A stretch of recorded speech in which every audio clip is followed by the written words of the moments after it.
Welcome back to the channel, Soap Fam. It is a glorious, beautiful day to be alive and watching our daytime drama. We have an absolute mountain of madness to unpack today.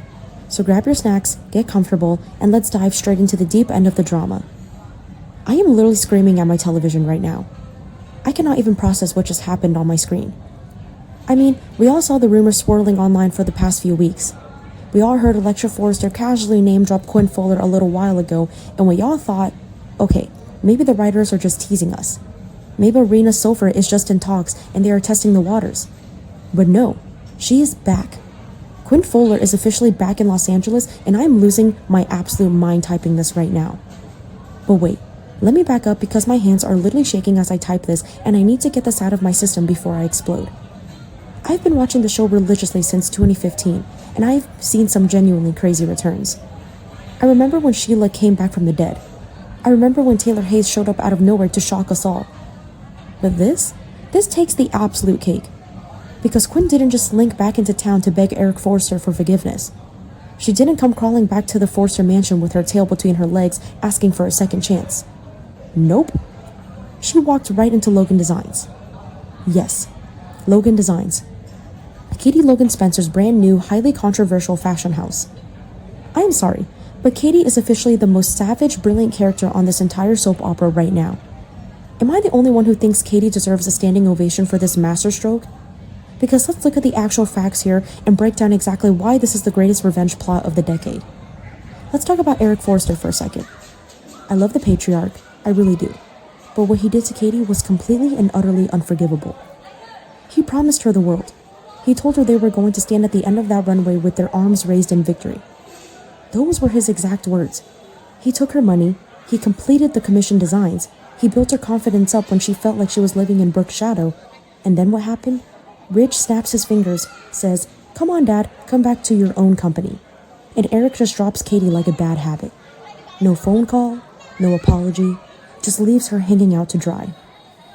So Katie's sitting there, humiliated, dealing with the fallout of Brooke and Ridge literally crashing her press conference and calling her a thief in front of the media for using designs she legally paid for. And what does Katie do? She doesn't cry. She doesn't fold. She doesn't let Brooke win. She picks up the phone and she calls the one woman on the face of the earth who can make Eric Forrester's blood run cold and hot at the exact same time. Quinn Fuller. The scene where Quinn debuted at Logan Designs? Hang it in the Louvre. I need to frame it in my living room wall immediately. The way the camera panned up, those killer designer heels, that signature wicked smirk. Rena Sofer hasn't lost a single ounce of that Quinn Fuller magic. And the fact that she is teaming up with Katie? It is the most deliciously unexpected alliance in B&B history. Remember years ago when they tried to make Katie and Quinn bitter enemies over Wyatt and all that drama? Yeah, didn't really work for me then. But this? The enemies to allies trope against the mighty Forrester establishment? I am entirely 100% here for it. And then came the confrontation. Oh my god, the confrontation. When Eric found out that Quinn was back in town and working for the enemy, you could literally see the color drain from his face, and then immediately rush back in. Quinn didn't hold back. She didn't offer a polite greeting. She stood right in front of him, looking like $1,000,000, and she just read him to absolute filth. She publicly challenged Forrester Creations' new collection, and her words were brutal. She looked Eric dead in the eye and told him he has become safe and boring. Safe and boring. And you know what? She is right. I know some people are loving this whole Eric the victim storyline lately, but personally, I'm so incredibly sick of Eric letting Ridge and Brooke dictate his entire life and legacy. Quinn called it exactly what it is. She told him he is suffocating under the grip of Ridge and Brooke, and that his designs reflect his current prison. Because think about it. Whenever Eric is with Brooke, or whenever Ridge is running the show, Eric is just this figurehead who nods along and designs the same safe, classic, predictable gowns. But when he was with Quinn Lover or hate her, Quinn pushed him. She challenged him. She brought out this fierce, protective, rebellious side of Eric that we haven't seen in years. She hung her portrait over the fireplace and dared anyone in that family to challenge her authority. And Eric secretly loved it. He loved the fire. Which brings me to the absolute best part of this entire episode. The look on Eric's face when she insulted him. He wanted to be mad. He tried so hard to puff out his chest and defend his company and defend Brooke and Ridge's honor. But you could see it in his eyes. He is still so incredibly attracted to her. The tension between them was so thick you could cut it with a pair of dressmaker's shears. He is realizing that he actually misses the rebellion. He misses the unpredictability. Let's be real. His life, right now, is a total snooze fest. He's just sitting in the main office letting Ridge yell at RJ and Will, and letting Steffi act like a dictator, running Hope out of the building. It's a toxic environment, but it's a boring kind of toxic. Quinn is exciting toxic, and Eric is a moth to a flame. I am calling it right now. Mark my words, Eric is going to have an affair with Quinn. Or at the very least, an emotional affair that completely derails Forrester Creations from the inside out. Wait, I'm getting ahead of myself. Let's talk about Brooke. Brooke Logan Forrester. If there is anyone on this canvas who is having a worse week than Ridge, it is Brooke. First, her sister Katie goes rogue and starts a rival fashion house. Then, Katie successfully launches it despite Brooke and Ridge trying to sabotage the press conference. Then Brooke's own daughter, Hope, is on the verge of defecting to Logan Designs because Steffi is putting Hope for the future on hiatus again. And now Brooke has to deal with Quinn Fuller again. I am laughing so hard, just picturing Brooke's face when she gets the news. Brooke has spent months, maybe years, carefully curating this fragile balance at the Forrester mansion. She has Eric right where she wants him. She has Ridge right where she wants him. She is the center of the universe, just like Katie accused her of being. And Quinn is the ultimate wrecking ball to Brooke's perfect little world. Do you guys remember the epic slap fests? Do you remember when Quinn pushed Brooke? Or when Brooke pushed Quinn?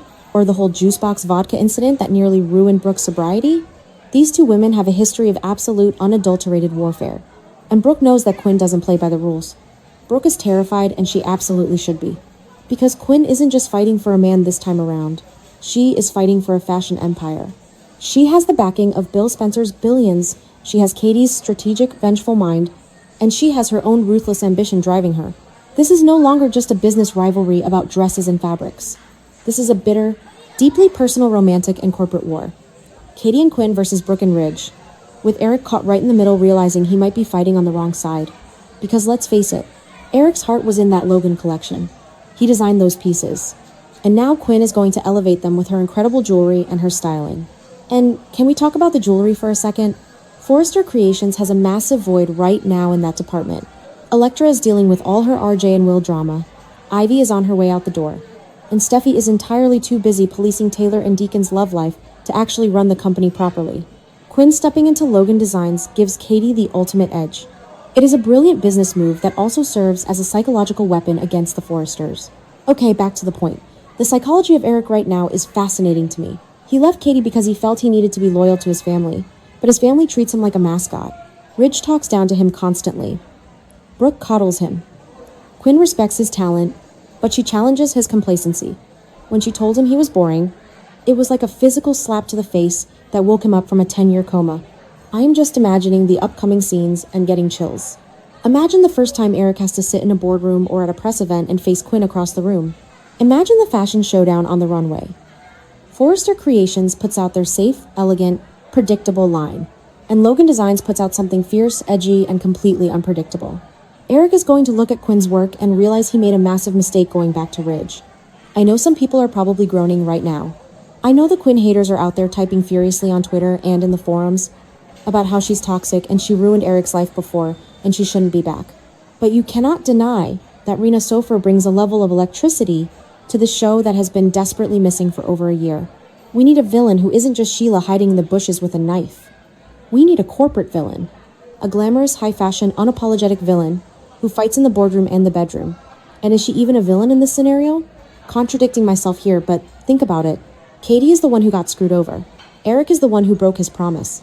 Ridge and Brooke are the ones crashing press conferences like high school bullies. In my eyes, Quinn and Katie are the anti-heroes we have been waiting for. They are the absolute Avengers of Los Angeles daytime television. Right now, and I am rooting for them to take Forrester down a peg. Also tangent alert, but I have to mention this, because my brain is spinning a million miles an hour. What happens when Carter Walton sees Quinn again? We have to talk about Carter. Daphne is currently going through absolute hell. She's stressed about getting pregnant. They are looking at heartbreaking infertility issues she's dealing with, the guilt of the Ivy Elektra secret, and Carter is trying so hard to be the supportive husband. But we all know the absolute fire that was Carter. Carter and Quinn had more chemistry in one pinky finger than most couples on this show have in their entire bodies. If Carter is feeling the heavy pressure of his marriage and the baby drama, And suddenly, Quinn is strutting around town looking like a goddess working for the competition. Oh, the temptation is going to be so incredibly real. I don't know if the writers will actually go there and ruin Carter's new marriage so soon. But the seed is planted, and my mind is racing with the possibilities, but the main focus has to be Eric. The bitter romantic battle is what the bold and the beautiful does best. Eric is going to be torn between the comfortable, safe life Brooke has built for him and the wild, unpredictable passion that Quinn offers. He's going to start finding excuses to visit the Logan Designs offices. He's going to start accidentally running into her at Il Giardino. He's going to obsess over her words about him being boring. And he's going to try to prove to her that he still has that fire. Brooke is going to lose her absolute mind. She's going to start making demands. She's going to tell Eric he can't see Quinn, which is only going to push him further away. Because nobody tells Eric Forrester what to do when his ego is bruised. And Quinn bruised his ego in the best, most effective way possible. She didn't beg for his love. She challenged his manhood and his artistic integrity. I am so incredibly hyped for May sweeps right now. If this is just the beginning, we are in for a legendary summer of soap opera television. The Logan versus Forrester war just went completely nuclear, and Quinn Fuller is holding the launch codes. Let me know what you guys think, because I am going to be up all night reading the forums and replying to comments. Do you think Eric will cheat? Do you think Brooke will finally snap and do something crazy? Tell me I'm not the only one completely obsessed with this.